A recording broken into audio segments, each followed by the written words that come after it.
과연 이것은 현기광맥이었으니 비록 최하급 현기광맥에 불과했으나 이곳에서 수련한다면 바깥보다 몇 배는 더 빠르게 실력을 향상시킬 수 있을 터였다. 여편은 단 한 번의 눈길로 그 안에 숨겨진 진실을 꿰뚫어 보았고 성현학원의 초대 원장의 해안과 과감한 행동에 깊은 만족감을 느꼈다. 람월성 내 수많은 강자들 틈바구니에서 이처럼 귀한 현기광맥 하나를 차지할 수 있었다는 것은 성현학원이 람월성에서 얼마나 높은 위상을 지니고 있었는지, 그리고 당시 초대 원장의 수완이 얼마나 대단했는지를 여실히 보여주는 증거였다. 여편은 이 학원이 왜 이토록 많은 인재를 배출할 수 있었는지 그 근본적인 이유를 깨달았다. 내 소용돌이 모으는 막대한 양의 현기를 필요로 해. 이는 내 실력 향상에 심각한 영향을 미치고 있지. 비록 구여 노세결이라는 비결을 익히고 있다 해도 산맥에서 사맥으로 돌파하려면 열흘에서 보름은 좋게 걸릴 거야. 하지만 만약 이곳에서 수련한다면 그 과정은 훨씬 수월해질 것이고 시간 또한 획기적으로 단축될 것이 분명하다. 여편은 고개를 끄덕이며 자신에게 필요한 것이 무엇인지 명확히 인지한 채 수련센터 내부의 서비스홀로 발걸음을 옮겼다. 그의 마음속에는 오랜 갈증이 해소될 것이라는 기대감이 가득했다. 총 108개의 수련실은 3가지 등급으로 나뉘어 있었다. 저급 수련실, 중급 수련실, 그리고 고급 수련실이 그것이다. 그중 저급 수련실은 62개가 있었는데 이는 6도 현맥을 뚫은 저급반 및 중급반 학원생들에게 수련 공간을 제공했다. 중급 수련실은 28개로 7도 현맥을 뚫은 고급반 학원생들을 위한 곳이었다. 마지막으로 고급 수련실은 18개가 있었는데 이곳은 학원의 노사, 노술, 들만을 위해 마련된 특별한 공간이었다. 각 등급의 수련실은 그 안에 응축된 현기의 농도가 달랐으며 당연히 등급이 높을수록 수련 효과 또한 훨씬 뛰어났다. 수련센터의 로비는 사람들로 북새통을 이루고 있었다. 사방에는 일찍부터 일어나 수련 준비를 하는 학원생들로 가득했다. 어차피 이 수련센터에는 저급 수련실이 겨우 62개밖에 없었지만 성현학원 전체의 저급반과 중급반 학원생 수는 무려 600에서 700명에 달했다. 그러니 그 수요가 엄청났고 그만큼 수련실을 차지하기 위한 경쟁은 치열할 수밖에 없었다.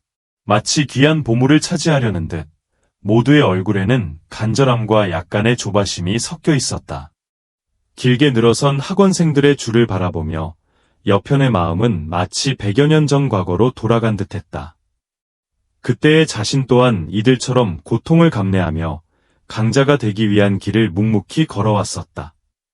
설마 자신에게 이렇게 다시 한번 기회가 주어질 줄은 꿈에도 생각지 못했다. 그의 눈빛에는 효안과 함께 새로운 희망의 불꽃이 이글거렸다.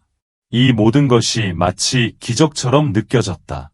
학원에서 보낸 4년 동안 과거에 나약하고 자포자기했던 여편은 이곳에 발을 들여본 적이 한 번도 없었다. 이제 그는 달라졌다. 그는 먼저 규정을 자세히 물어본 후 서비스 카운터에 100현전을 지불하고 수련실 이용을 위한 특별한 토큰을 하나 받았다. 손에 쥔 토큰의 차가운 감촉과 함께 여편은 익숙한 듯 저급 수련실이 있는 홀로 직진했다. 저급 수련실은 시간 단위와 일 단위로 요금을 계산했는데 시간 단위로는 1시간당 10현전이었고 일 단위로는 하루에 100현전으로 약간의 할인이 적용되었다. 이 할인은 장기 이용자들에게 주는 혜택이자 어쩌면 학원이 경제적으로 어려운 학원생들을 조금이나마 배려하려는 의도였을지도 모른다. 모든 학원생이 아무렇지도 않게 100현전이라는 돈을 수련을 위해 지불할 수 있는 것은 아니었으니 말이다. 현전 100냥은 어떤 이들에게는 한 달 생활비에 육박하는 큰 돈이었다.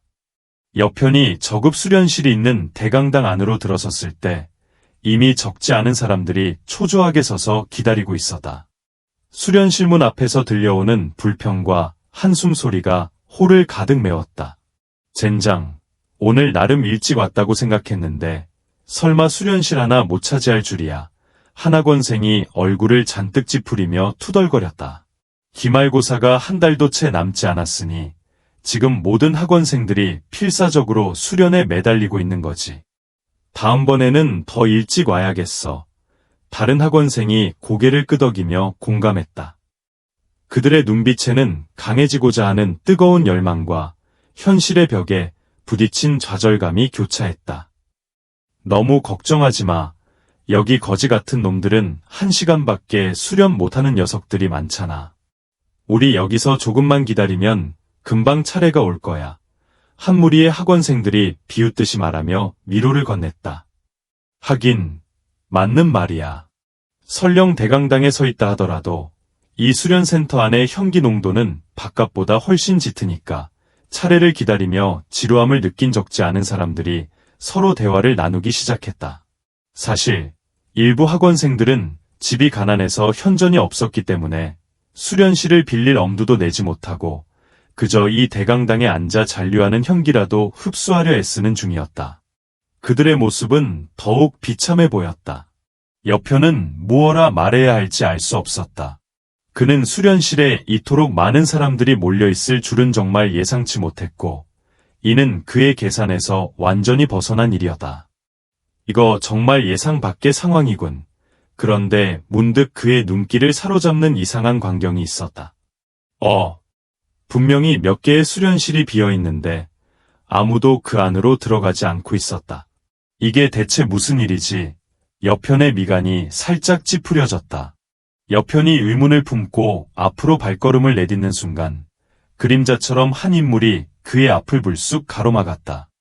그는 차가운 표정으로 여편을 응시하며 말했다. 각하, 이 수련실들은 이미 몇몇 공자님들께서 미리 예약해 두신 것입니다. 죄송하지만 뒤로 물러나 주십시오. 그의 목소리에는 단호함이 배어 있었다. 여편은 눈썹을 찌푸리며 되물었다. 예약이라고? 수련실을 예약할 수 있다는 말은 들어본 적이 없는데 학원의 승인을 받은 것인가? 만약 그들이 오지 않는다면 그저 빈방으로 남아있는 것 아니겠나? 이건 명백한 자원 낭비이자 다른 학원생들의 기회를 박탈하는 행위 아닌가? 그의 목소리에는 불만이 섞여 있었다. 그 인물은 코웃음을 치며 여편을 경멸하는 시선으로 훑어보았다. 내가 들어본 적 없다고 해서 불가능한 일은 아니다. 이곳은 왕가, 주가, 진가 공자님들의 전용 수련실이다. 설령 그분들이 오지 않는다 해도 너 같은 자들이 함부로 들어갈 수 있는 곳이 아니란 말이다. 학원의 허가를 받았느냐 마느냐는 학원조차 아무런 이견이 없으니 내까짓게 무슨 말이 그리 많으냐. 그의 오만함은 극에 달해 있었다. 과연 그런 것이었군. 여편은 비로소 모든 상황을 명확히 이해했다. 그의 눈빛은 차갑게 식어내렸다. 예약이라는 것이 결국 학원생들 스스로가 정한 암묵적인 규율이자 특권이었던 것이다. 하지만 상대가 라몰성의 3대 세가, 3대 가족이었기에 다른 학원생들이 아무리 불쾌해도 감히 입 밖으로 불만을 표출하지 못했던 것이다. 이 지경까지 이른 상황을 생각하자 여편은 비웃는 듯하면서도 비웃지 않는 듯한 미소를 지으며 입을 열었다. 그대는 어느 공자의 수하인가? 그의 질문에는 뼈아픈 조롱이 담겨 있었다. 나는 아직 어떤 공자님께도 선택받지는 못했지만 그분들은 명실상부한 인중지걸, 이 시기에 소인은 오래전부터 그분들을 흠모하고 있습니다. 언젠가는 분명 어떤 공자님께서 소인을 거두어 주실 것이라 믿어 의심치 않습니다. 그 인물은 자신을 과시하듯 어깨를 으쓱이며 말했다. 그리고는 여편을 노려보며 더욱 오만하게 경고했다. 어린 놈아, 한마디 충고하건대 어서 뒤로 물러나라. 그렇지 않고 공자님들의 심기를 거슬렀다가는 설령 천황노자, 천황노즈, 가온다 한들 너를 구원해주지 못할 것이다. 그의 목소리에는 허풍과 함께 맹목적인 충성심이 엿보였다. 여편은 더 이상 할 말을 잃었다. 상대는 아직 남의 사냥개가 되지도 못했는데 벌써부터 그렇게 요란하게 지저대고 있었다. 그는 고개를 들어 차갑게 말했다. 꺼져라. 상대의 얼굴은 순식간에 굳어졌고 분노의 찬 목소리로 쏘아붙였다. 어린 놈아, 내가 주제넘게 굴지 마라. 공자님들은 내가 감히 건드릴 수 있는 분들이 아니다. 만약 내가 당장 꺼지지 않는다면 내가 예의를 차리지 않았다고 원망하지 마라. 여편의 온몸에서는 마치 얼음장 같은 냉기가 뿜어져 나왔다. 그 냉기에 압도된 상대는 저도 모르게 뒷걸음질을 쳤고 여편은 더 이상 그를 상대할 가치도 없다는 듯 가장 가까운 수련실을 향해 발걸음을 옮겼다. 그의 움직임에는 한치의 망설임도 없었다. 이곳의 소라는 곧바로 주변에 서 있던 다른 학원생들의 이목을 집중시켰다. 저 사람 누구야? 감히 공자님들이 예약해 둔 수련실을 사용하려 들다니 죽고 싶어 환장했나? 한 학원생이 놀란 눈으로 속삭였다. 아, 여편이야. 역시나 그럴 줄 알았다. 저렇게 대담하게 행동할 만하지. 또 다른 학원생이 아는 체 했다. 여편이라고? 설마 그 폐물 여편을 말하는 건 아니겠지. 그가 죽고 싶어 안달이 났나. 모두의 얼굴에는 경악과 함께 믿을 수 없다는 표정이 교차했다. 그들은 여편이라는 이름이 지닌 과거의 오명을 떠올리며 혼란스러워했다. 쉿, 조용히 해. 어제 여편이 냉면 교관의 수련 과정에서 주원공자를 아주 혼쭐냈다는 소문이 돌고 있어. 공자님들의 수련실을 빼앗는 것쯤이야. 그에게 대수롭지 않은 일일지도 몰라. 진짜야 가짜야. 한 무리의 사람들이 웅성거리며 논쟁하기 시작했다. 분명 거짓말일 거야. 그 폐물 같은 녀석이 그런 실력을 갖췄을 리가 없잖아. 감히 공자님들의 수련실을 빼앗으려 하다니. 정말 죽을 자를 어떻게 쓰는지도 모르는군. 우리 그냥 즐거운 구경거리나 기다려보자고. 대강당 문가에 서 있던 한 저급반 학원생이 질투 섞인 비웃음을 흘렸다. 그의 목소리에는 여편의 과거에 대한 멸시와 현재 상황에 대한 불신이 가득했다. 감히 우리 공자님들의 수련실을 빼앗으려는 놈이 있다고. 어떤 건방진 꼬맹이인지 내가 한번 직접 봐야겠다. 바로 이때 차가운 목소리가 호를 울리며 들려왔다. 대강당 바깥에서 3명의 인물이 성큼성큼 걸어 들어왔는데 그들 모두는 오만불손한 기세로 가득했고 코를 하늘로 치켜들고 눈은 마치 머리 꼭대기에 달린 듯 거만하게 주위를 둘러보고 있었다. 왕형님, 저 꼬맹이가 감히 형님의 8번째 수련실을 빼앗으려 하고 있습니다. 한 수행원이 분개하며 소리쳤다. 젠장, 죽고 싶어 안달이 났나? 왕형님이 며칠 학원에 오지 않았다고 벌써 반역이라도 일으키려는 건가? 다른 수행원도 거들었다. 꼬맹이, 거기 멈춰서라. 감히 수련실에 한 발짝이라도 들이밀면 내게 같은 다리를 부러뜨려 버릴 테다. 2명의 수행원은 격분하여 크게 소리쳤다. 왕가의 왕월 공자님이시다. 이번엔 제대로 걸렸군. 저 꼬맹이 제대로 불행해졌어. 사정을 잘 모르는 한 무리의 구경꾼들은 속으로 은근히 흥분하며 사태를 주시했다. 그들은 곧 벌어질 싸움에 대한 기대로 눈을 빛내고 있었다. 왕월은 미간을 찌푸렸다. 앞에 서 있는 인물의 뒷모습이 어딘가 모르게 익숙하게 느껴졌지만 수련실을 빼앗길 위기에 처한 분노가 그의 이성을 마비시켜 깊이 생각할 겨를이 없었다. 그는 거칠게 입을 열어 욕설을 퍼부었다. 젠장, 저 꼬맹이, 당장 돌아서서 이 대엽에게 내 얼굴을 보여봐라. 도대체 어떤 망할 놈이 감히 나의 왕월의 수련실을 빼앗으려 드는 것이냐. 지긋지긋하게 살아서 죽고 싶은 게로군. 그의 목소리는 홀 전체를 뒤흔들 만큼 격렬했다. 앞서 걷던 인물의 발걸음이 멈췄다. 그리고는 천천히 몸을 돌렸는데 그 준수한 얼굴에는 차가운 미소가 섬뜩하게 피어올랐다. 평온한 목소리가 대강당에 낮게 울려 퍼졌다. 나를 부르는 건가? 마치 뼛속까지 스며드는 한 줄기 차가운 바람이 불어닥친 듯했다. 원래 화를 내며 달려들려던 2 수행원은 갑자기 발걸음을 멈췄고 왕월의 얼굴에 가득했던 분노 또한 얼어붙었다. 맹렬한 분노로 가득했던 그의 2 눈에는 돌연 공포의 빛이 번뜩였다. 여편, 설마 너였나? 왕월은 떨리는 목소리로 겨우 입을 열었고 그의 두 무릎은 힘없이 풀려 주저앉을 뻔했다. 그 자리에 엎드려 빌고 싶을 정도의 극심한 공포가 그를 덮쳤다. 여편은 태연한 목소리로 말했다. 왕월, 며칠 못 봤더니 내가 다시 생룡화로 가 되었군. 집에서 부상치료를 아주 잘 받았나 보네. 지난번 돼지 머리처럼 부어올랐던 얼굴은 흔적도 없이 사라졌고 오히려 좀 더 하얘진 것 같군. 나쁘지 않아. 그의 말은 칭찬 같으면서도 듣는 이의 심장을 얼어붙게 만드는 날카로운 조롱이었다. 왕월의 얼굴은 여편의 한마디 한마디에 더욱 창백해졌다. 여편의 목소리는 우아하고 예에 바르게 들렸지만 왕월 일행 3명의 귀에는 마치 악마의 속삭임처럼 들려와 그들의 혼을 쏙 빼놓았다.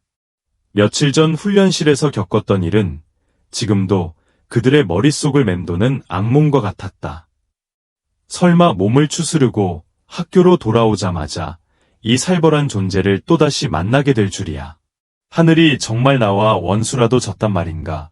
왕월 일행 3명은 사시나무 떨듯 바들바들 떨었다. 왕월은 심호흡을 하며 애써 침착한 척 말했다. 크흠. 아, 여편 하구님께서 제 수련실을 사용하고 싶으셨군요. 하하, 저 왕월은 남 돕는 것을 가장 즐거워합니다. 하물며 여편 하구님은 저와 같은 반 친구이시니 이 수련실은 마음껏 사용하십시오. 저에게 사양하지 마십시오. 저는 지금 급한 일이 있어서 먼저 가보겠습니다. 왕월 일행은 황급히 몸을 돌려 도망치려 했다. 그들의 모습은 마치 꽁무니가 빠져라 도망치는 쥐새끼 같았다. 대강당에서 즐거운 구경거리를 기대하며 기다리던 사람들은 모두 눈을 부릅뜨고 믿을 수 없다는 표정을 지었다. 이게 대체 무슨 일이지? 각본이 이렇게 흘러갈 리가 없잖아. 언제부터 오만하고 아나무인했던 왕월이 이렇게 말하기 쉬운 사람이 된 거지. 그들의 머릿속은 혼란으로 가득 찼다. 여편이 차갑게 코웃음을 쳤다. 멈춰서라. 내가 너희에게 가라고 허락했던가. 그의 짧은 한마디는 마치 천둥처럼 왕월 일행의 귀에 박혔다. 모든 사람들을 멍하니 만들었던 장면이 펼쳐졌다. 왕월 일행 3명은 정말로 발걸음을 멈추었다. 왕월은 억지로 몸을 돌려 힘겹게 고개를 들었고 떨리는 목소리로 물었다. 무슨 일이십니까? 여편 하구님. 제가 해야 할 일이 있으신지요? 그의 얼굴에는 극심한 공포와 굴욕감이 뒤섞여 있었다. 여편은 천천히 입을 열었다. 방금 전 누군가 내가 살기 싫다고 말하는 것을 들은 것 같군. 그의 목소리는 차분했지만 그 안에는 서늘한 위협이 담겨 있었다. 누가 그런 말을 했습니까? 대체 어떤 망할 놈이 그런 말을 했단 말입니까? 당장 나서라. 감히 현소야, 께 그런 말을 짓거리다니 제가 혼쭐을 내줄 테다. 설마 내가 그런 말을 한 거냐? 왕월은 자기 앞에 서 있던 수행원 한 명을 발로 걷어찼다. 그 수행원은 황급히 손을 저으며 외쳤다. 제가 아닙니다. 왕형님, 저는 절대 아닙니다. 분명 어떤 망할 놈이 저를 모함하는 겁니다. 이 세상에서 제가 가장 숭배하는 분이 바로 현소저이신데 어찌 감히 현소저에 대해 함부로 말할 수 있겠습니까? 그의 목소리에는 절박함과 억울함이 가득했다. 여편은 눈을 가늘게 떴다. 아, 정말인가? 나는 분명 누군가가 내 다리를 부러뜨리겠다고 말하는 것을 들었는데 그의 시선은 왕월과 수행원들을 번갈아 응시했다. 뭐라고요? 감히 현소적게 그런 말을 짓거린 놈이 있다고? 젠장, 당장 이리 나와라. 내가 어떻게 혼쭐을 내주는지 보여주겠다. 내가 그런 말을 한 거냐? 왕월은 또 다른 수행원을 발로 걷어찼다. 그 수행원은 오줌이라도 지릴듯이 겁에 질려 즉시 울부짖으며 말했다. 왕형님, 현소저, 하늘의 맹세코 제가 한 말이 아닙니다. 저는 충후하고 성실한 사람인데 어찌 그런 말을 입에 담을 수 있겠습니까? 현소저의 다리를 부러뜨리기는커녕 개다리든 고양이 다리든 향기로운 꽃이나 풀 한 포기도 감히 자르지 못하는 소인입니다. 그의 말은 앞뒤가 맞지 않는 황당한 변명이었다. 현소저, 들으셨죠? 저희가 한 말이 아닙니다. 분명 어떤 망할 놈이 저희를 모함하는 겁니다. 안심하십시오. 저희가 반드시 그 자를 찾아내 현소저께 데려다 드리겠습니다. 왕홀은 마치 정의의 사도라도 된 양당당하고 이풍당당한 표정으로 말했다. 그의 말은 뻔뻔함의 극치였다. 대강당에 있던 모든 학원생들은 얼어붙은 듯 굳어버렸다. 방금 전 분명히 그들이 한 말이었는데 눈 깜짝할 사이에 싹 잡아떼고는 심지어 그렇게 열성적으로 욕설까지 퍼붓다니 대체 무슨 일이 벌어지고 있는 것인가? 언제부터 왕가의 왕월 공자가 이렇게 대하기 쉬운 사람이 되었단 말인가? 그는 남이 실수로 발이라도 밟으면 그 자리에서 상대방의 다리를 자르려 들던 무시무시한 악인이 아니었던가? 대부분의 학원생들은 도통 영문을 알 수 없어 어리둥절해했다. 며칠 전 훈련실에서 벌어진 일을 모두가 들은 것은 아니었기 때문이다. 그들은 이 상황이 현실이라기보다는 기이한 꿈 같다고 느꼈다. 아니라니 다행이군. 여편은 태연하게 말했다. 만약 이 수련실이 내 것이라면 내 토큰을 넣어라. 내가 내 수련실 사용료를 대신 지불할 수는 없지 않겠나. 그의 말 속에는 은근한 압박이 담겨 있었다. 왕홀은 자신의 수련실이라고 큰 소리쳤으니 당연히 그 값을 치러야 했다. 이것은 왕홀의 얼굴 근육이 움찔거렸다. 그의 토큰 안에는 방금 천 현전을 충전해 두었다. 10일 동안 폐관 수련을 할 계획이었던 것이다. 며칠 전 여편에게 호되게 당한 후 뼈저린 교훈을 얻은 그는 학교로 돌아오자마자 전력을 다해 수련에 몰두하여 오맥을 돌파한 후 명예를 되찾으려 했다. 그런데 설마 수련을 시작하기도 전에 여편에게 또다시 한 방 먹을 줄이야. 그의 마음은 피가 토하는 듯 아팠다. 여편의 눈빛이 차갑게 변했다. 뭐지? 설마 내가 직접 나서야 하는 건가? 아닙니다. 아닙니다. 왕홀은 아까워하는 마음도 접어두고 황급히 자신의 토큰을 카드 슬롯에 밀어넣었다. 딸깍하는 소리와 함께 돌문이 열리며 여편의 눈앞에는 대략 몇 제곱미터 정도 되는 수련실이 드러났다. 그의 얼굴에는 여전히 아쉬움과 공포가 뒤섞여 있었다. 왕홀은 조심스럽게 뒤로 물러서며 말했다. 현소저, 이제 더 이상 할 일이 없으시면 저희는 먼저 가보겠습니다. 꺼져라. 여편은 낮게 으르렁거리며 뒤도 돌아보지 않고 수련실 안으로 성큼성큼 걸어 들어간 뒤 돌문을 닫았다. 그의 동작에는 왕월 일행에 대한 일말의 관심도 없다는 듯한 무관심이 역력했다. 제기랄. 사람들의 웅성거리는 소리 속에서 왕홀은 속으로 나지막이 욕설을 내뱉었다. 세 명은 얼굴이 새빨개진 채 고개를 숙이고 간신히 대강당 밖으로 주랭랑을 쳤다. 그들이 남긴 것은 입을 쩍 벌리고 멍하니 그들을 바라보는 한 무리의 사람들 뿐이었다. 이 모든 상황이 너무나도 비현실적이어서 그들은 마치 꿈을 꾸는 듯한 착각에 빠져들었다. 여편은 수련실 안으로 들어선 후 방안을 한 바퀴 둘러보았다. 수련실 전체는 대략 10제곱미터가 채 되지 않아 그리 넓다고는 할 수 없었지만 한 사람이 수련하기에는 충분하고도 남는 공간이었다. 수련실 벽면에는 복잡한 영문들이 줄지어 번쩍이고 있었다. 이 영문들은 수련실 내부의 현기를 응축시키고 순환시키는 역할을 하는 것으로 보였다. 방 안의 공기는 바깥과는 비교할 수 없을 정도로 짙은 현기로 가득 차 있었다. 매 10초마다 한 번씩 찬란한 섬광이 실내를 번쩍였고 그 섬광이 터질 때마다 사방의 벽면에서 짙고도 순수한 극도로 농밀한 현기가 마치 보이지 않는 물결처럼 실내로 스며들었다. 이 현기는 수련실 내부의 공기를 항상 외부보다 3배는 더 빽빽하고 활기찬 상태로 만들었다. 외부 현기 밀도의 3배라는 것은 무의식적으로 현기를 응축하고 정련하는 데 필요한 시간이 외부에서 수련할 때보다 무려 3분의 1로 단축된다는 의미였다. 여편은 고개를 작게 끄덕이며 속으로 깊은 만족감을 표했다. 이런 수준의 수련실이라면 전생의 실력을 회복하는 속도가 단순히 몇 배가 아니라 상상 이상으로 폭발적으로 빨라질 것이다. 그는 즉시 현재 가장 시급한 목표를 떠올렸다. 금계, 김계, 는 무엇보다 먼저 1단계 무사경지를 돌파하는 것이다. 무사라면 오직 1단계에 도달해야만 비로소 자신의 무온에 깃든 진정한 잠재력과 효능을 온전히 발휘할 수 있으며 그제야 비로소 진정한 무도의 길에 첫 발을 내딛었다고 할 수 있다. 여편은 여느 초조한 수련생들처럼 무작정 수련을 시작하기보다 침착하게 벽면에 새겨진 신비로운 영문들을 면밀히 관찰했다.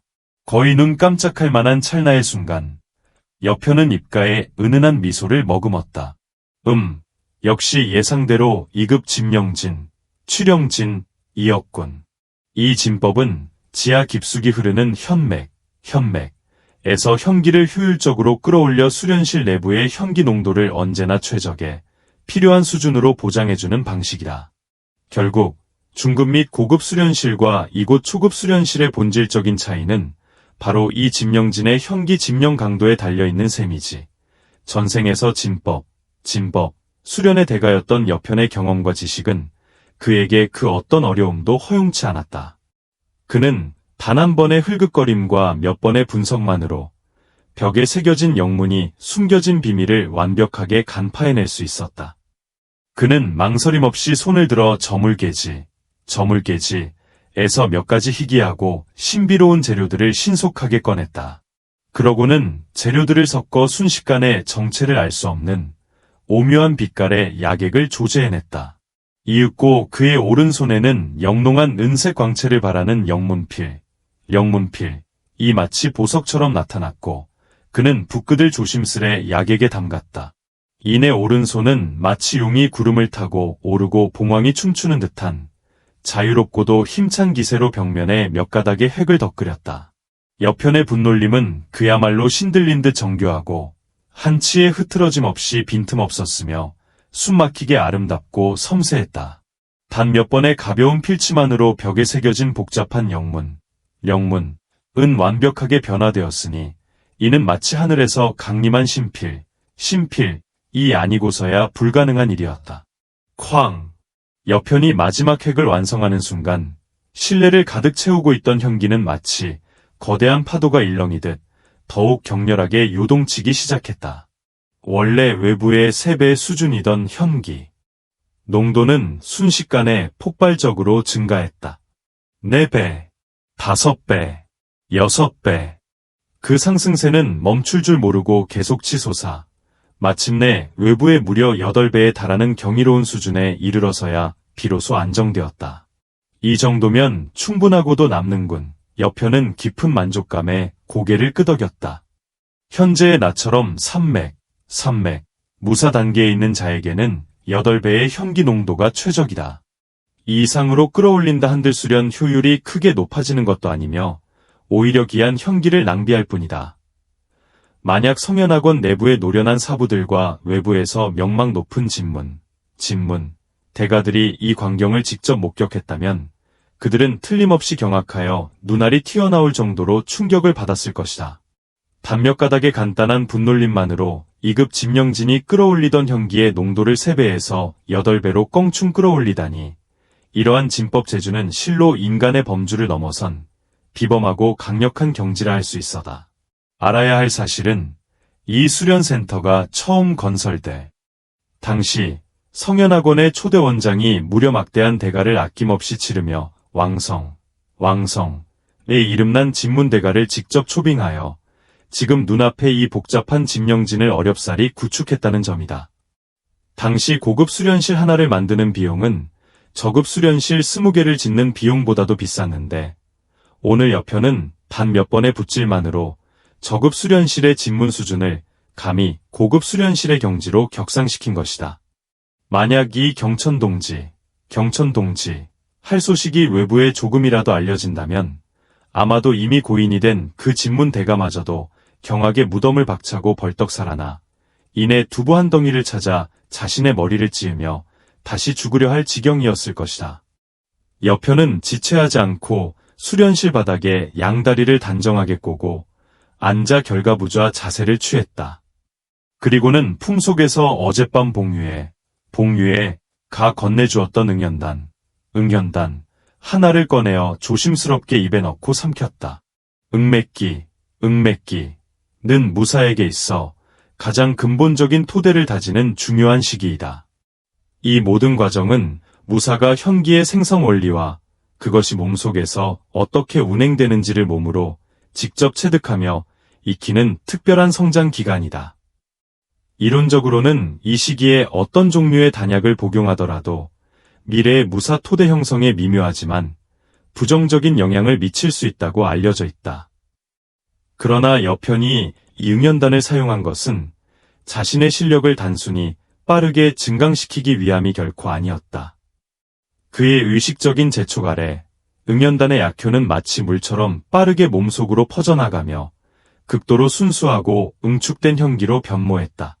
여편은 이 응축된 현기를 직접 연화하여 자신의 것으로 만들지 않았다. 대신 모든 현기를 단전, 깊숙이 자리 잡은 검은색 무혼 쪽으로 집중시켰고 무혼이 그것을 원하는 대로 마음껏 흡수하도록 내버려 두었다. 이 정도의 풍부한 현기라면 너도 한동안 실컷 흡수할 수 있을 게다. 그래야 그동안 나는 온전히 구연 오세결, 수련에만 전념할 수 있겠지. 그렇지 않으면 내가 애써 응축해낸 현기마저 내가 모조리 쓸어가 버릴 테니 말이야. 여편은 속으로 은밀한 미소를 지으며 구천오세결의 공법을 운행하기 시작했다. 눈 깜짝할 만한 찰나의 순간 그의 삼맥현맥 안에서 한 줄기 미세하지만 강렬한 현기가 생성되기 시작했고 그것은 마치 샘물이 솟아나듯 천천히 그러나 확실하게 차오르기 시작했다. 그의 수련은 마치 고요한 호수에 작은 물결이 일렁이듯 조용하지만 강력하게 진행되고 있었다. 그 시각 여편이 폐관 수련에 깊이 몰두하고 있는 바로 그때였다. 수련센터 바깥 한적한 숲길에서는 왕월 일행이 이글거리는 분노에 사로잡혀 마치 온몸의 7구멍에서 연기가 뿜어져 나올 지경이었다. 더는 못 참아. 정말이지 단 한순간도 못 참겠다고. 저 따위 하찮은 쓰레기 여편 따위가 감히 나에게 그런 건방진 말투로 대들어? 내가 누군데? 나는 왕가의 으뜸가는 장남 왕월이다. 그 자식이 대체 뭔데 감히. 정말 열받아 죽겠어. 분해서 미쳐버릴 것 같다고. 작은 숲의 나무들 사이에서 왕월은 화가 치밀어 올라 숨조차 제대로 쉬지 못했고 극심한 분노로 인해 그의 얼굴은 마치 잘 익은 토마토처럼 새빨갛게 달아올라 있었다. 지난번 여편에게 뼈아픈 한 방을 맞은 이후 며칠 동안 부상을 치료하며 누워있는 매순간 매분이 왕월에게는 잃어버린 체면을 되찾아야 한다는 강박감의 연속이었다. 그는 모든 학원생들 앞에서 여편을 무자비하게 발 아래 짓밟아버리고 싶었고 그렇게 해서 자신의 억눌린 분노를 시원하게 풀어내고 싶었다. 그러나 학원에 돌아오자마자 복수는커녕 또다시 여편에게 모두가 보는 앞에서 철저히 농락당하고 모욕을 당하고 말았다. 그는 직감했다. 만약 자신이 여기서 또다시 침묵하고 아무런 반격도 하지 않는다면 앞으로 이 성현학원에서 제대로 발붙이고 다닐 수 없을 것이라는 냉혹한 현실을. 왕형님, 너무 조급해하지 마십시오. 저희가 몇 명 더 모아 매복하고 있다가 그 자식이 기숙사로 돌아오는 길에 한바탕 호되게 손봐주는 것은 어떻겠습니까? 정말 좋은 생각입니다. 지난번에는 저희 셋이 너무 방심했던 탓이 큽니다. 이번에는 중급반 수련생들 중 힘께나 쓴다는 녀석들을 몇 명 더 찾아갑시다. 설마 7, 8명에게 둘러싸여 무차별적으로 얻어맞고도 여편 그 자식이 도망칠 수 있을 거라고는 상상조차 할 수 없습니다. 옆에 서 있던 2명의 수하가 흥분한 목소리로 각자의 아이디어를 냈다. 그들의 눈에는 이미 복수심이 활활 타오르고 있었다. 그딴 어설픈 방법은 절대 통하지 않아. 바로 그 순간 뼈를 깎는 듯한 이를 갈며 으르렁거리는 목소리가 불쑥 울려 퍼졌다. 숲 가장자리의 좁고 어두운 길목에서 2월, 리월, 이 미끄러지듯 다가오고 있었다. 아, 형수님. 왕월의 두수아는 황급히 아첨하는 미소를 얼굴에 띠며 2월에게 허리를 숙여 예의를 표했다. 2월은 그들을 한번 흘끗 쳐다보는 둥 마는 둥하더니 곧바로 왕월을 향해 유염하고 교태 가득한 목소리로 속삭였다. 왕형님, 드디어 학원에 돌아오셨군요. 며칠 동안 월하는 형님이 보고 싶어 죽는 줄 알았습니다. 정말이에요. 흐흐, 내 작은 늠란한 계집. 드디어 내가 내 품으로 돌아왔구나. 왕형님도 내가 보고 싶어 죽는 줄 알았다. 왕월은 비열한 웃음을 터뜨리며 그의 거친 돼지 발톱 같은 손으로 그녀의 허리를 2번이나 강하게 꼬집었다. 뒤에 서 있던 두수아는 그들의 음탕한 눈을 빛내며 침을 꿀꺽 삼켰다. 쯧쯧, 형수님 몸매는 정말이지 예술이로군. 만약 저런 분과 단 한 번이라도 같이 밤을 보낼 수 있다면 내 수명 10년이 줄어들어도 전혀 아깝지 않겠네. 왕월은 두수아 앞에서 2월의 몸을 몇 번 더더듬고 주무르더니 이내 표정을 바꾸고 낮은 목소리로 물었다. 맞다. 방금 왜 그 방법은 안 된다고 말했지? 설마 아직도 그 하찮은 자식에게 미련이라도 남은 건 아니겠지? 저는 그 쓰레기 여편에게 애초부터 아무런 감정도 없었으니 무슨 미련이 있겠어요. 제 마음속에는 오직 왕형님 한 분뿐이에요. 2월은 경멸과 혐오가 뒤섞인 표정으로 말했지만 그녀의 눈에는 음험하고 교활한 기색이 섬뜩하게 서려 있어다. 형님은 모르셨겠지만 그 쓰레기 여편이 최근에 무슨 망할개 같은 행운이라도 만났는지 실력이 갑자기 엄청나게 강해졌어요. 바로 어제 훈련장에서 중급반에서 꽤나 잘 나간다는 주원, 일행마저도 그의 상대가 되지 못했고 오히려 그에게 처참하게 얻어맞았다고요. 뭐라고? 왕월은 그 말을 듣고 경악에 질려 벌떡 일어섰다. 주원마저 여편에게 맞았다고. 이럴 수가 있나. 그들 3명은 충격으로 눈을 크게 뜨고 입을 떡 벌렸다. 주원이 누구인가? 륙맥, 무사이며 중급반에서 항상 가장 강한 5 손가락 안에 꼽히는 인물이다. 그런 그가 저급반 수련생인 여편에게 패배하다니. 이 소식은 그들의 기존 상식을 완전히 뒤흔드는 도저히 믿을 수 없는 일이었다. 제가 형님을 속여서 무엇하겠어요. 눈으로 직접 본 사실인거려. 2월은 어제 있었던 일을 간략하지만 명확하게 설명했다. 여편을 제대로 혼내주려면 중급반 제자들을 찾는 것으로는 어림도 없을 거예요. 반드시 더욱 치밀하고 완벽한 계책을 생각해내야만 합니다. 여편이 최근 보여준 경악스러운 천부적인 재능은 2월에게도 며칠 동안 일말의 후회를 느끼게 했다. 하지만 그녀는 이미 왕월에게 깊이 얽매인 이상 더 이상 이 산 저 산 기웃거릴 수 없다는 것을 냉정하게 깨달았다. 왕월은 여편과는 차원이 달랐다. 그를 거스른다면 그녀의 리 가문 전체가 왕가의 거대한 분노를 감당할 수 없을 것이었다. 하물며 왕월이 성공적으로 세력을 키워나간다면 그녀는 왕가의 기부인이 될 수 있는 기회를 잡을 터였다. 그녀는 이제 확고하게 왕월의 편에 서서 여편을 100갈래로 찢어 죽이고 싶을 정도로 증오심을 불태우고 있었다. 그렇다면 정말 쉽지 않은 일이 되겠군. 왕월은 깊은 고민에 잠겨 미간을 잔뜩 찌푸렸다. 주원마저 여편을 상대하지 못했다면 지금으로서는 고급반 수련생의 직접적인 도움을 구하는 것 외에는 딱히 방법이 없어 보였다. 하지만 고급반 수련생들은 대부분 1단계 무사경지 돌파라는 중대한 목표에 모든 심혈을 기울이고 있었기에 이런 하찮은 학생들 간의 사소한 분쟁에 신경 쓸 여유가 전혀 없었다. 그리하여 대부분은 폐관 수련에 깊이 몰두하고 있거나 일부는 이미 목숨을 건 돌파를 찾아 흑풍령과 같은 위험한 지역으로 팀을 이뤄 떠난 상태였다. 그들에게 도움을 청하는 것도 현실적으로 좋은 방안은 아니었다. 왕형님, 학원에 왕비라는 사촌 형님이 계시지 않습니까? 듣자 하니 그분이 고급반에서 손꼽히는 천재 수련생 중 한 명이라고 하던데 그분이 나서면 여편 따위는 필시 죽은 목숨이나 다름없을 겁니다. 맞아. 정말 훌륭한 생각이야. 두수아는 잔뜩 흥분하여 고개를 끄덕였다. 지랄 같은 소리마.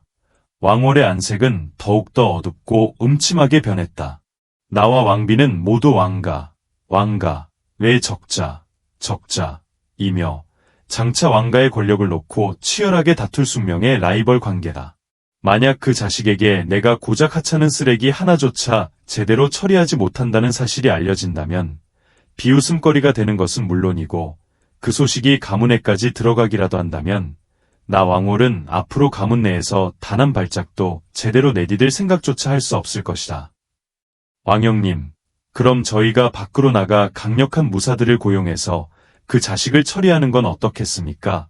왕홀의 안색은 더욱더 험악해졌다. 그는 옆에 있던 수하 한 명을 거세게 발로 차 날려버렸다. 밖에서 사람을 찾아. 너 지금 당장 죽고 싶어 환장했어. 성현하고는 수련생들 간의 격렬한 다툼이나 대련은 원칙적으로 금지하지 않았다. 하지만 외부 무사가 학원 내 분쟁에 개입하는 것은 절대적으로 그리고 엄격하게 금지되어 있었다. 과거의 학원생 한 명이 학원 내에서 괴롭힘을 당하자 당시 성이군 내 고위직을 맡고 있던 숙부를 불러들인 적이 있었다. 그 숙부는 학원 내에서 상대방 학원생을 무참히 구타했으나 최종적인 결과는 학원장이 직접 나서서 그 성위군 장관의 무공을 폐해버렸고 해당 학원생 또한 즉시 학원에서 영구 제명당했다. 람월성에서 성현학원의 지위는 매우 독보적이고 특별했다. 다른 이유가 아니라 성현학원의 원장이 람월성 최고의 강자 중 한 명일 뿐만 아니라 왕성, 과도 긴밀하고 깊은 연관이 있다는 소문이 파다했기 때문이다. 심지어 람월성의 3대 명문 가문조차도 학원장을 감히 거스를 엄두를 내지 못할 정도였다. 두수아는 모두 눈을 크게 뜨고 입을 떡 벌렸다. 여편을 상대로는 도저히 싸워 이길 수 없고 외부인 도움을 받는 것도 안 된다. 그렇다면 대체 어떤 방법으로 여편에게 복수할 수 있단 말인가? 겨우 몇 명인 자신들만으로는 여편의 발톱에 때조차 되지 않을 것이었다. 밖에서 사람을 찾자고. 방금 아주 기발한 묘책이 떠올랐다. 왕홀은 갑자기 음험하고 간사한 미소를 지었다. 두수아와 이홀은 그의 갑작스러운 변화에 의아해하며 동시에 물었다. 무슨 방법입니까? 왕홀의 눈동자 깊은 곳에는 차갑고 음산한 기색이 섬뜩하게 스쳐 지나갔다. 그는 그들의 귀에 바싹 다가가 몇 마디를 나직이 속삭였다. 그 말을 들은 세 사람은 잠시 멍하니 있다가 이내 박장대소하며 웃음을 터뜨렸다. 역시 왕형님답습니다. 과연 고명하고 탁월하십니다. 그렇게만 된다면 그 자식은 학원에서 영원히 쫓겨나지 않는 것도 어려울 겁니다. 살아남는다 해도 죽는 것만 못할 거예요. 우리 왕형님은 정말 천재시로군. 왕홀은 음침하게 웃으며 이월의 턱을 살짝 들어올렸다. 내 보물아, 이 일에는 너의 섬세한 손길이 필요할 것 같구나. 이월은 유염하게 웃으며 응답했다. 왕형님, 걱정 마세요. 이월이가 직접 나선다면 그 자식은 제 손아귀에서 절대 벗어나지 못할 거라고. 장담합니다. 아주 좋아. 그럼 오늘 밤 늦게 내 기숙사로 오너라. 왕형님이 너와 뜨거운 대전을 치른 지 너무 오래되지 않았느냐. 며칠 동안 왕형님이 곁에 없어서 밤에 그리워서 잠 못 이루지는 않았고 왕홀은 비열하게 이홀을 품에 끌어안고는 두 손으로 그녀의 몸을 거침없이 더듬었다. 싫어요. 누가 보고 있잖아요. 이홀은 마치 부끄러운 듯 몸을 비틀며 연기했다. 작은 음란한 계집이 청순한 척은 왕홀은 음탕하게 웃으며 그녀의 봉긋한 가슴을 한번 움켜쥐었다. 넘실거리는 파도처럼 격렬하게 출렁이는 그 거대한 볼륨은 실로 엄청났다. 왕홀의 두수아는 옆에서 그 적나라한 광경을 지켜보며 입이 바싹 마르고 혀가 굳어갔으며 몸 안에서는 마치 뜨거운 불에 타오르는 듯한 격렬한 갈증과 욕망이 솟구쳐 올랐다. 동시에 옆편의 기숙사 방 안에서는 톡, 톡, 톡 침대 위에서 결과부자를 한 채 조용히 수련에 몰두하던 진성, 내 귀에 문 두드리는 소리가 희미하게 들려왔다. 아, 설마 복류의 여신님께서 이렇게 밤늦게 직접 찾아오신 건가? 진성의 두 눈이 번뜩 빛나며 기대감으로 가득 찼다. 그는 최대한 빠른 속도로 자신의 흐트러진 옷매무새를 정돈하고 애써 눌러붙인 머리카락을 다시 한번 쓸어넘기며 자신의 모습을 체크했다. 이윽고 그는 심호흡을 한번 하고 자신이 생각하기에 가장 매혹적이고 자신감 넘치는 미소를 얼굴에 띠며 조심스럽게 방문을 열었다. 미인, 아, 퍽. 그의 감미로운 말은 채 다 나오기도 전에 번개처럼 날아든 주먹 하나가 정확히 그의 얼굴을 강타했다. 그는 비명과 함께 맥없이 뒤로 나동그라져 차가운 땅바닥에 엉덩방아를 찧었다. 문 앞에는 학급 주임인 운하설, 운호설이 서 있었고 그녀의 아름답지만 차가운 눈빛은 마치 얼음처럼 날카롭게 진성을 꿰뚫었다. 진성, 내가 방금 날 뭐라고 불렀지?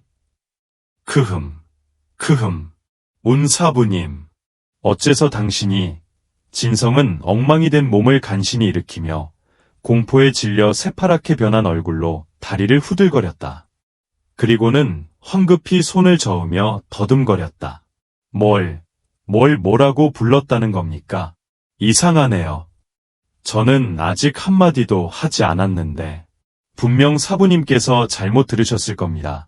그러고는 능청스럽게 화제를 급히 바꾸며 마치 하늘을 찌를 듯한 강렬한 정의감에 찬 표정으로 힘주어 말했다. 아, 맞다. 운사부님, 무슨 일로 이 늦은 시각에 여기까지 직접 찾아오셨습니까? 혹시 저 진성에게 맡기실 중대한 임무라도 있으신 겁니까? 사부님께서 말씀만 하신다면 저 진성은 칼산에 오르고 기름솥에 뛰어드는 한이 있더라도 결코 마다하지 않을 겁니다. 운하설은 그의 말을 무시한 채 냉랭한 시선으로 기숙사 내부를 빠르게 훑어보았다. 여편은 여기 없나? 진성의 늠름하고 정의로웠던 표정은 운하설의 질문 한마디에 순식간에 굳어버렸다. 이럴 수가. 하늘이여 땅이여. 대체 세상에 무슨 천리가 이렇단 말인가. 또다시 현소야를 찾아오다니. 설마 최근 현소사의 도화운이 터져도 아주 제대로 터진 것인가. 그는 슬쩍 운하설의 눈치를 살피며 곁눈질했지만 이미 그의 두 다리는 공포와 질투로 인해 후들거리고 있었다. 젠장, 온 사부님 같은 도화는 차라리. 그의 머릿속은 복잡한 생각으로 가득 찼지만 더 이상의 말은 입 밖으로 나오지 않았다. 없는 이만 못하잖아. 운하설이 미간을 찌푸리며 물었다. 진성, 너 지금 무슨 헛소리를 중얼거리는 거야? 커흠. 아무것도 아닙니다요. 운사부님, 현 소저가 지금 기숙사에 안 계시네요. 아마 수련센터에 가서 수련 중이신 모양입니다. 제가 지금이라도 불러올까요? 진성이 얼른 둘러대며 능청스럽게 대답했다. 그의 목소리에는 어딘가 모르게 불안감이 서려 있었지만 운하설은 알아채지 못했다. 수련 중이라고? 됐다. 그럴 필요 없어. 돌아오거든 즉시 내 사무실로 찾아오라고 전해줘. 운하설은 고개를 저으며 대답했다. 흑풍령에서 벌어진 일에 대한 운하설의 호기심은 여전히 가시지 않았다. 여편을 찾아가 자세한 경위를 묻고 싶었지만 지난 이틀간 흑풍령 사태의 뒷수습에 매달리느라 계속 미뤄왔다. 이제야 겨우 시간을 내서 여편을 찾았건만 엉뚱하게도 그를 만날 수 없으니 내심 아쉬움이 컸다. 여편의 무도 재능은 비록 평범한 수준에 불과하지만 내 몸의 육미정갈독을 그리도 쉽게 해독해낸 것을 보면 그의 연혼술과 연단술 재능은 결코 낮지 않을 것이다. 그가 돌아오면 반드시 자세히 물어봐야 해. 만약 정말 이 두 방면에서 뛰어난 재능을 가지고 있다면 앞으로 내가 그를 잘 가르쳐야겠어. 그렇게 되면 설령 그의 전투 실력이 보잘것없더라도 남월성에서 자신만의 입지를 확고히 다질 수 있을 테니까. 운하설은 여편의 기숙사를 나서면서도 이 생각에 잠겨 계속 걸어갔다. 그녀의 표정에는 복잡한 감정과 함께 깊은 사색의 흔적이 엿보였다. 운하설이 멀어져가는 뒷모습을 바라보며 진성은 참았던 숨을 길게 내쉬었다. 그리고는 혼잣말처럼 중얼거렸다. 휴, 보아하니 앞으로 기숙사는 더 이상 안전한 곳이 아니게 됐군. 내 소중한 보물들을 더 깊숙이 숨겨야겠어. 만약 운하설 스승님께 들키기라도 한다면 순수하고 우아한 착한 소년이라는 나의 명성이 한순간에 산산조각 날 테니까 말이야. 그의 얼굴에는 장난기 어린 걱정이 가득했다. 수련센터에 깊이 몰두하고 있던 여편은 당연히 이 모든 상황을 전혀 알지 못했다. 그는 오로지 수련에만 정신이 팔려 먹는 것도 자는 것도 잊은 채 시간을 보냈다. 무도인이란 원래 천리에 역행하는 자들이었다. 마치 거친 물살을 거슬러 헤엄치는 것과 같아서 앞으로 나아가지 않으면 필연적으로 뒤처지고 퇴보할 수밖에 없었다. 오늘날 비록 산맥경지에 도달했고 새 종류의 무운을 지니게 되었지만 과거에 너무 많은 시간을 낭비했기에 여편에게 있어 그는 여전히 다른 사람들보다 한참 뒤떨어져 있었다. 그래서 한시도 허투루 보낼 수 없었고 매 순간을 쪼개어 수련에 매진해야만 했다. 그는 모든 천재가 오로지 타고난 재능만으로 절대적인 강자가 될 수 없다는 것을 분명히 알고 있었다. 만약 천재가 노력하지 않는다면 결국에는 아무 쓸모없는 폐물로 전락하여 다른 사람들의 발밑에 짓밟힐 뿐이라는 냉혹한 진리를 깨달았다. 여편은 마치 뿌리 깊은 산처럼 미동도 하지 않았다. 거대한 파도처럼 넘실거리는 현기 속에서 그는 멈추지 않고 수련의 수련을 거듭했다. 하루, 이틀, 사흘, 닷새, 마침내 열흘째 되던 날, 여편의 몸속 현기에 격렬한 파동이 일었다. 파직 하는 소리와 함께 마치 무언가가 부서지는 듯한 느낌이 온몸을 관통했다. 그는 순간적으로 두 눈을 번쩍 떴고 그 눈에서는 눈부신 두 줄기 신광이 번개처럼 뿜어져 나왔다. 몸을 곧게 세우며 일어선 여편이 나직이 중얼거렸다. 열흘 동안 죽어라 수련했는데 고작 현맥 2개를 더 열었을 뿐이라니. 이 속도 정말이지 너무 느려. 고작 열흘 만에 여편은 산맥경지에서 오맥경지로 단숨에 도약했다. 하지만 그는 여전히 느리다고 불평했다. 만약 다른 학원생들이 그의 말을 듣기라도 했다면 분명 질투심에 눈이 멀어 달려들어 그를 물어뜯어 죽이고 싶어 할 터였다. 그들은 여편의 심정을 알지 못했다. 여편의 예상으로는 외부보다 8배나 짙은 현기가 가득한 이곳에서 열흘간의 수련은 외부에서의 석 달에 해당하는 효과를 내야 했다. 적어도 육맥경지 돌파에 거의 근접해야 마땅했지만 열흘이 지났음에도 겨우 오맥경지에 도달했을 뿐이니 당연히 그는 극도로 불만스러울 수밖에 없었다. 결론적으로 이 모든 원인은 바로 흑색 무온이 그의 현기를 너무나도 많이 흡수했기 때문이었다. 영무경 무사경지에 도달한 후에 내 놈이 아무짝에도 쓸모없다는 것이 드러나면 내가 어떻게 널 폐기 처분하는지 똑똑히 보여주마. 여편이 사악하게 중얼거렸다. 이 흑색 무온은 정말이지 그의 몸에 달라붙은 흡혈귀나 다름없었다. 우선 씻고 나서 맛있는 식사를 푸짐하게 해야겠어. 열흘간의 고된 수련은 여편의 온몸을 꽤나 지저분하게 만들었다. 2차례에 걸친 현맥 돌파 과정에서 몸에서 배출된 불순물 또한 적지 않아 지금은 몸에서 희미하게 냄새까지 나는 지경이었다. 배고픔에 관해서는 여편은 딱히 크게 배고프지는 않았다. 어차피 저장 반지 안에 약간의 걸량은 있었으니까. 하지만 열흘 내내 오직 이런 걸량만 먹어왔으니 이제는 구역질이 나올 지경이었다. 여편은 무심한 듯 벽에 새겨두었던 영문을 손으로 쓱쓱 지워버린 뒤 지난 열흘간 굳게 닫혀있던 수련실 문을 열고 밖으로 나섰다. 공용구역에서 기다리던 학원생 무리가 그 모습을 보자마자 일제히 경악스러운 표정을 감추지 못했다. 저 여편이라는 녀석, 열흘 전에 수련실에 들어갔다고 들었는데 이제야 처음으로 나오는군. 크아, 한 번 수련하는데 열흘이나 걸리다니 저 자식 미친 거 아니야. 변태 같아. 정말 너무너무 변태적이야. 어쩐지 여편이 중급반의 주안을 이겼다고 하더니 저렇게 미친 듯이 수련하는데 그 정도 실력이 있는 것도 당연하지. 힘내라. 힘내. 이러다가는 항상 폐물이라고 불리던 녀석이 우리를 다 추월해버리겠어. 힘내자. 힘내. 힘내라고. 노력하고 싶으면 먼저 그걸 뒷받침할 재력이 있어야지. 열을 수련하는데 현패 1000개나 든다고. 너 그 돈 있어. 이건 완전히 토오잖아. 우리 친구나 하자. 꺼져. 토오는 친구 필요 없어. 학생들은 수군거리며 모두 부러움과 질투, 그리고 묘한 분노가 뒤섞인 표정을 띠고 있었다. 그중 왜소하고 비열한 인상을 풍기는 한 학원생은 여편이 떠나는 것을 보자마자 눈을 번뜩였다. 왕 형님이 이 자식을 감시하라고 날 여기 뒀었는데 며칠 동안 기다리느라 다리가 썩는 줄 알았네. 빌어먹을. 드디어 보고하러 돌아갈 수 있겠어. 이자는 급히 수련센터를 뛰쳐나가 밀고하러 달려갔다. 여편이 기숙사로 돌아왔을 때 진성은 한창 수련 중이었다.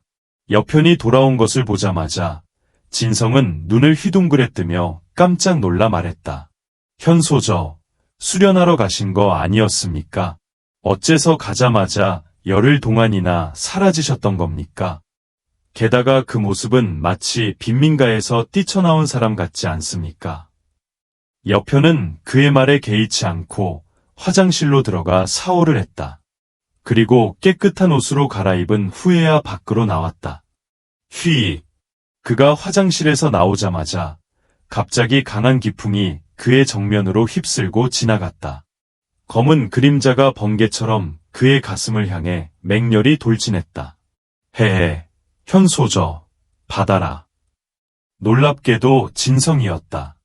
그는 득이양양한 표정으로 말했다. 현소저, 소저께서 수련하러 가시는 동안 저도 시간을 낭비하지 않았습니다.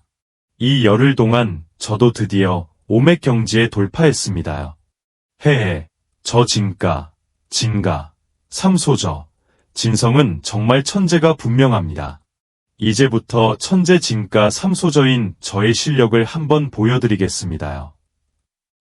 여편은 입술을 삐죽이며 두 주먹을 들어 진성의 주먹과 맞부딪혔다. 으악! 진성은 날아왔던 속도 그대로 뒤로 날아가 비명을 지르며 바닥에 나동그라졌다. 그 모습은 이루 말할 수 없이 비참했다. 빌어먹을, 현소저 너무 잔인하신 거 아닙니까? 소저께서 주안마저도 물리칠 수 있다는 건 저도 잘 알고 있지만 저는 그저 전설 속 오맥의 형기를 보여드리려고 했을 뿐인데 어쩜 그리도 잔인하게 손을 쓰십니까? 형제 정도 없으십니까? 진성이 소리치며 불평했다. 그러다 문득 무언가 생각났는지 진성은 벌떡 일어나 두 눈을 부릅뜨고 여편을 노려보며 의아해하는 표정으로 물었다. 현소저, 소저의 형기도 지금 오맥 경지인 것 같습니다만. 관찰력이 꽤나 예리하군. 여편이 빙긋 웃으며 말했다. 헐. 진성은 입을 쩍 벌리며 믿을 수 없다는 듯 물었다. 현소저, 농담하시는 겁니까? 언제 오맥 경지에 돌파하신 겁니까? 방금 전에 여편은 아무렇지도 않게 대답했다. 이건 정말이지 천리에 어긋나는 일입니다. 진성이 갑자기 돼지 잡는 소리처럼 비명을 질렀다. 저는 그렇게 오랫동안 죽어라 수련해서 겨우 3맥 정점에서 5맥으로 돌파했는데 현소저께서는 고작 며칠 만에 3맥에서 5맥으로 돌파하셨다니요. 으앙, 아무래도 성현학원 제1천재라는 저의 명칭은 이제 주인이 바뀌게 될 것 같습니다. 여편의 이마에 흑선, 이 주르륵 그어졌다. 내가 언제 그런 칭호를 가졌는데? 진비, 진성는 심장이 찢어지는 듯 아파하며 대답했다. 방금 전에 제가 자칭했습니다요. 여편은 식은땀을 닦아냈다. 그래, 진비, 내 수련 공법 좀 나에게 보여줘봐. 진성은 의아해했다. 예. 어째서 갑자기 저의 진가 공법을 보시려는 겁니까? 예전에는 제가 보여드려도 거들떠보지도 않으셨으면서. 진성은 말하면서 몸에서 얇은 비전서를 꺼냈다. 여기 있습니다요. 소저. 이건 저희 진가 조상 대대로 전해 내려오는 경연결 공법입니다. 절대로 외부에 누설해서는 안 됩니다. 혹시 수련하시더라도 조심하셔야 합니다. 저희 진가 장로님들께 발각되기라도 하면 저도 소저를 보호해 드릴 수 없습니다. 여편은 진심으로 감동했다. 진성은 원래 이런 사람이었다. 조상 대대로 내려오는 공법마저도 스스럼 없이 자신에게 건네주는 것이다. 하지만 여편이 경연결을 받은 것은 수련하기 위함이 아니었다. 비전서를 손에 든 여편이 무심한 듯 말했다. 경연결 같은 쓰레기 공법은 나에게 주어도 수련하지 않을 거야. 그냥 내가 수련하는데 혹시 허점이 있나 확인해 주려는 것뿐이니까. 진성이 건넨 것은 경연결 중에서도 응맥기의 기초 공법이었다. 여편은 몇 번 훑어보는 것만으로도 이 경연결의 심오한 점을 모두 파악했다. 그는 재빨리 펜을 꺼내 몇 군데를 수정했다. 진성이 미처 반응하기도 전에 여편은 수정된 경연결을 다시 그에게 건네며 아무렇지도 않게 말했다. 이제부터 이 내가 수정해준 공법대로 수련해라. 그렇다면 반년 안에 일개 영무경 무사경지로 돌파할 기회를 얻게 될 것이다. 뭐라고요? 진성은 비전서를 받아들었지만 반신반의하는 표정으로 물었다. 현소저, 설마 제 탁월한 재능을 시기해서 가짜 공법으로 저를 해치려는 수작은 아니겠지요. 여편은 눈을 부릅뜨고 그를 노려보며 말했다. 믿든 말든 그건 내 자유다. 천연 대륙의 공법은 현, 왕의 5등급으로 나뉘었다. 진가의 경연결은 아마도 지급 공법이었을 것이다. 여편의 손을 거쳐 개변된 후에는 천급 공법 수준에 도달했는데 진비에게는 이 정도면 충분하고도 남았다. 만약 공법이 한 단계 더 높아졌다면 진비의 재능으로는 미처 깨닫지 못했을 가능성이 높았고 오히려 그가 그런 공법을 익히는 것은 매우 위험할 수도 있었기 때문이었다.